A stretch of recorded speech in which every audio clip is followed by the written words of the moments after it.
चाहिँ हामीले के हेर्न ला भनेपछि फ्यारिङ्स हैन फ्यारिङ्सको एक्सटेन्सनदेखि लिएर बाउन्ड्री भयो अनि त्यसपछि फ्यारिङ्सको के अरे सब डिभिजन हैन अब फ्यारिङ्सको एक्सटेन्सन कहाँदेखि हुन्छ भनेपछि this is the nasal cavity हैन नेजल क्याभिटीको यहाँ पोस्टिरियर नेजल अपर्चर थियो है पोस्टिरियर नेजल अपर्चरदेखि एक्सटेन्ड भएर कहाँसम्म एक्सटेन्ड हुन्छ भनेपछि C6 भर्टिब्रा यो C1 यो C2 C3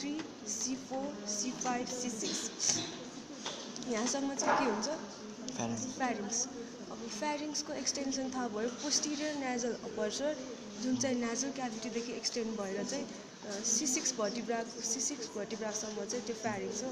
अब फ्यारिङ्सलाई हामीले कसरी डिभाइड गर्छौँ भनेपछि नेजल क्याभिटी जस्ट के अरे the pharynx that is close to the nasal cavity nasal pharynx the close to the यो टङ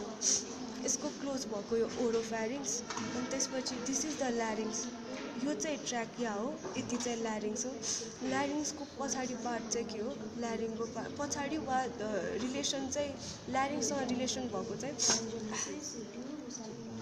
ल्यारिङ्गो फ्यारिङ्स हैन अनि त्यसपछि नेजो फ्यारिङ्सको बिगिनिङ चाहिँ यो पोस्टिरियर नेजल अपर्चरदेखि कहाँसम्म भनेपछि यो हार्ड प्यालेट यो सफ्ट प्यालेटको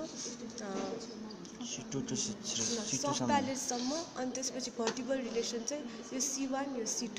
यहाँ चाहिँ यति चाहिँ नेजो फ्यारिङ्स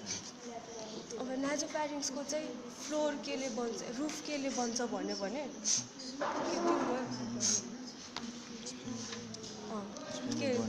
स्प्लिनोइड बोन त्यसमा चाहिँ स्प्लिनोइड साइनस यो साइनस भयो यो स्प्लिनोइड बोन अनि त्यसपछि दिस इज द असिपिटल बोनको चाहिँ ब्यासिलर पार्ट अर द बेसिक असिपिट यसले चाहिँ के भन्यो कहाँ एन्टिरियर रुफ अफ द नाजोफ्यारिङ्सको चाहिँ अब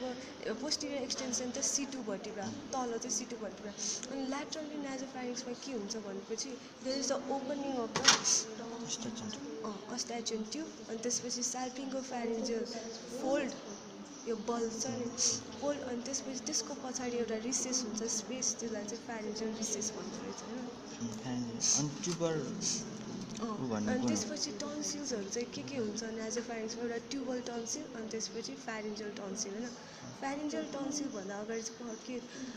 जस्ट पोस्टिरियर टु द नाजोफ्यारिङ्सको हामीले रुफ हेऱ्यो हैन अनि त्यसपछि ल्याटरल वाल पनि हेऱ्यो अब पोस्टिरियरली चाहिँ के छ त पोस्टिरियर यो व्हाइट पार्ट के हो भनेपछि यसलाई चाहिँ फ्यारिन्जो ब्यासिलर फ्यासिया भनेको त्यो कनेक्टिभ टिस्यु नै हो हैन अनि यो चाहिँ फ्यारिन्जो ब्यासिलर फ्यासिया हैन just in front of the pharyngobasilar fascia यहाँ चाहिँ एउटा टन्सिल हुन्छ जुन चाहिँ क्याडोपरमा देखिँदैन त्यो टन्सिललाई नै के भन्छ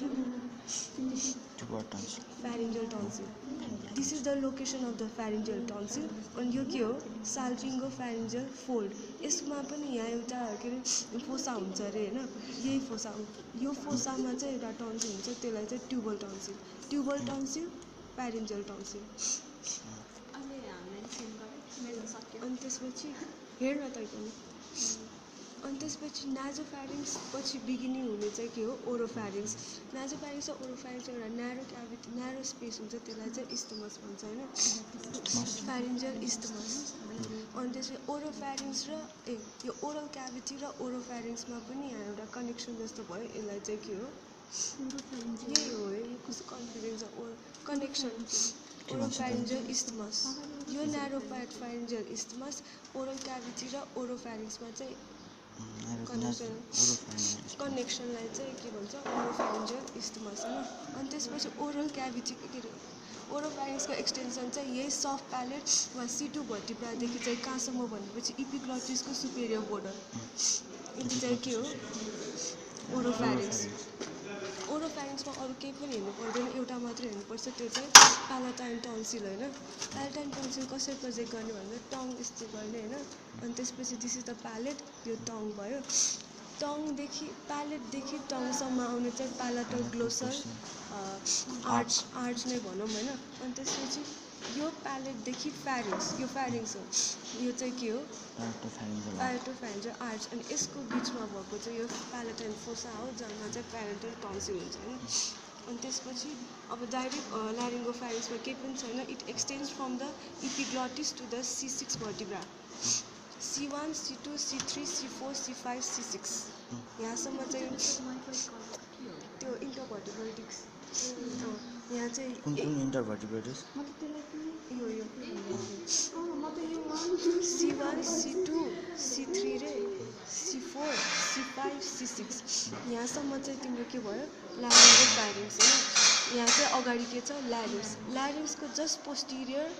भने पनि हुन्छ यो चाहिँ ल्यारिङ्गो फ्यारिङ्स होइन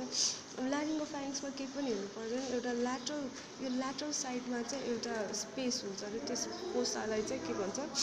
पिरिफर्म फोसा पाइरिफर्म फोसा यो अनि त्यति हो पाइरिफर्म फोसा अब कसरी इयर इन्टर गर्यो भने चाहिँ नाजल क्याभिटीबाट इयर इन्टर गर्यो नाजोफ्यारिङ्समा गयो है ओरोफ्यारिङ्समा नि जान्छ अब ल्यारिङ्गो फ्यारिङ्समा नगइकन केमा जानु पर्यो यसमा दिस इज द ट्र्याकिया ल्यारिङ्स अनि त्यसपछि ट्र्याकिया फुडको कुरा गर्नु पर्यो भने यहाँबाट गयो ओरोफ्यारिङ्स अनि त्यसपछि ल्यारिङ्गो फ्यारिङ्स फुड जाँदाखेरि चाहिँ इपिग्लोटिस क्लोज भएर चाहिँ यहाँ जानु पर्यो अनि यसरी चाहिँ इसोफेगसमा कन्टिन्यू भयो यति हो यो के हो भर्टिबल कोलम भर्टिबल कोलम अनि त्यस भर्टिबल कोलमको जस्ट एन्टिरियरली एउटा स्पेस हुन्छ यसलाई भन्ने होइन यसलाई फ्यारिङ्स भन्यो भने एकदम ब्लन्डर हुन्छ फ्यारिङ्स भनेको यहाँदेखि यहाँ द्याट मिन्स यो स्पेस हुन्छ यसलाई चाहिँ जस्ट बिहाइन्ड द फ्यारिङ्स भएकोले यसलाई रेट्रोफ्यारिन्जियल स्पेस इज मेड अफ के हो कनेक्टिभ टिस्यु सो द्याट होइन अब हामीले स्यालो गर्छ यहाँ फुड स्यालो गर्दा मुभमेन्ट हुने भयो यो मुभमेन्टले बोनमा खिच्रेर चाहिँ अब यो फ्यारिङ्स सफ्ट पार्टलाई चाहिँ प्रोटेक्ट गरोस् भनेर चाहिँ यहाँ स्पेस हुन्छ अनि त्यसपछि कनेक्टिभ टिस्यु हुन्छ त्यति हो दिस इज द इम्पोर्टेन्स अनि त्यसपछि रेट्रोफ्यारिन्जियल स्पेस अनि रेट्रोफ्यारिन्जियल स्पेसको क्लिनिकल सिग्निफिकेन्स भन्यो भने चाहिँ केही गरी इन्फेक्सन मेरास्टिनम वा नेकमा छ भने ब्रेनसम्म कसरी पुग्छ भने रेट्रोफ्यारिन्जियल स्पेसबाट पुग्दो रहेछ